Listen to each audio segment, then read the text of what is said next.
Soyez béni, toi Dieu qui nous a créés, toi le Dieu de notre paix, le Dieu de notre joie, toi qui nous garde dans ta présence, toi qui combats pour nous. Quand le diable s'élève pour nous détruire, tu es là pour nous protéger. Merci Seigneur pour tout ce que tu ne cesses de faire pour nous. Bénis-nous et bénis tous les membres de nos familles. Bénis-nous, bénis tous les membres de nos églises. Bénis-nous et soutiens nos nations respectives. Tu as dit demander, vous sera donné. Nous te demandons, Père, de nous donner ce qui est utile à nos vies. Et ma prière aujourd'hui donne à tout celui qui est en train de suivre cette émission les moyens pour résoudre les problèmes qu'il a. Quels que soient les problèmes qu'il a, donne-lui seulement les moyens afin qu'il résolve son problème. Que Dieu soit loué. Nous sommes en train de parler de la matérialisation des promesses. Et ici, nous parlons de la problématique de la succession. Comment arriver à succéder, à posséder, à prendre possession de votre héritage. Alors, nous avons révélé quelques points que je vais citer rapidement en passant. Nous avons parlé de la révélation. Nous allons parler du sacrifice, du travail, de la révérence. On a parlé de l'offrande. Aujourd'hui, on va parler de la délivrance, mais la délivrance va nous prendre beaucoup de semaines. Parce que le ministère que Dieu m'a donné un ministère de la délivrance. C'est vrai, je prêche, mais Dieu m'a appelé plus dans ces domaines-là. C'est ça même la révélation qui accompagne notre ministère. Dieu nous a dit clairement, le malheur de l'homme sur la terre, c'est le diable. Et Dieu nous a dit, les gens n'auront jamais la paix tant que le diable restera debout. Dieu me l'a dit. Les diables sont courbés parce que le diable est debout. Si vous voulez redevenir debout, il faut que le diable soit courbé. Et Dieu nous a donné la capacité de travailler pour que le diable soit courbé. Nous n'avons pas l'autorité de tuer le diable. Personne n'a l'autorité de tuer le diable. Mais nous avons le pouvoir de le dépouiller, de l'amener au niveau où il ne peut plus nuire à nos vies. Je l'ai dit, je le dirai toujours, le combat pour un enfant de Dieu ne terminera pas. Nous sommes nés dans le combat, nous grandissons dans le combat, nous sommes bénis avec le combat, c'est dans le combat que nous mourrons. Qu'on ne te dise pas, il n'y a aucune prière qui arrêtera le combat dans ta vie.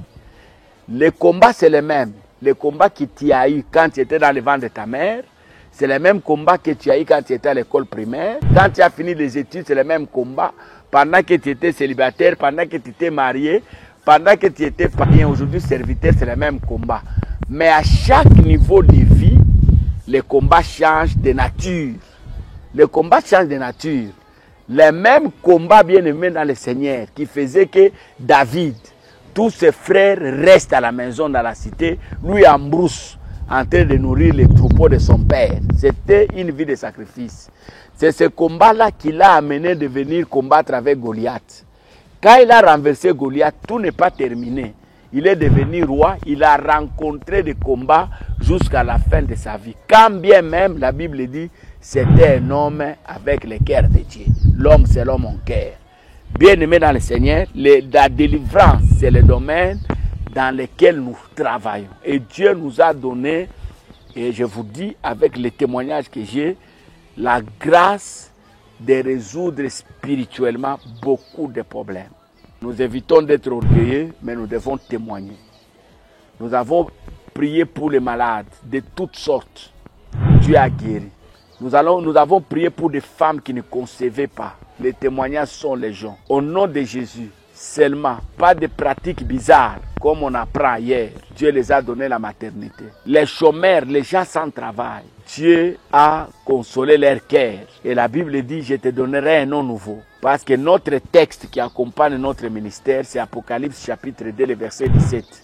À celui qui vaincra, je lui donnerai un nom nouveau que personne ne connaît, si ce n'est celui qui le reçoit. Bien-aimés dans le Seigneur, nous venons de loin et Dieu nous utilise dans ce domaine. C'est pourquoi quand je vais parler de la délivrance, ça pourra... Je ne vais pas tout parler. Je vais choisir quelques éléments qui pourront aider quelques personnes. Je crois au ministère de votre pasteur. Peut-être vous me suivez sur YouTube de loin. Parce qu'il y a même des gens qui sont très loin qui me suivent. Vous n'avez pas la capacité de me rencontrer. Vous pouvez rencontrer votre pasteur. Il peut vous aider dans la prière. Vous pouvez m'appeler au téléphone. Nous pouvons nous aider. Comme je le dis toujours à ceux qui me voient, je ne suis pas Dieu, je suis un serviteur de Dieu. Je ne fais pas des choses par moi-même, je fais les choses selon Dieu. Hein? Dieu est souverain. Il y a des gens qui sont venus me voir le matin ils ont eu leur réponse. Il y a des gens qui sont venus le matin, ils ont eu les réponses à midi. Il y en a qui sont venus le matin, ils ont eu la réponse le soir. Il y en a qui sont venus le matin, ils ont eu la réponse après 5 ans. Tout dépend de Dieu. On n'est pas des magiciens, nous sommes des serviteurs de Dieu. Et le seul moyen que nous utilisons pour la délivrance des gens, c'est le nom de Jésus.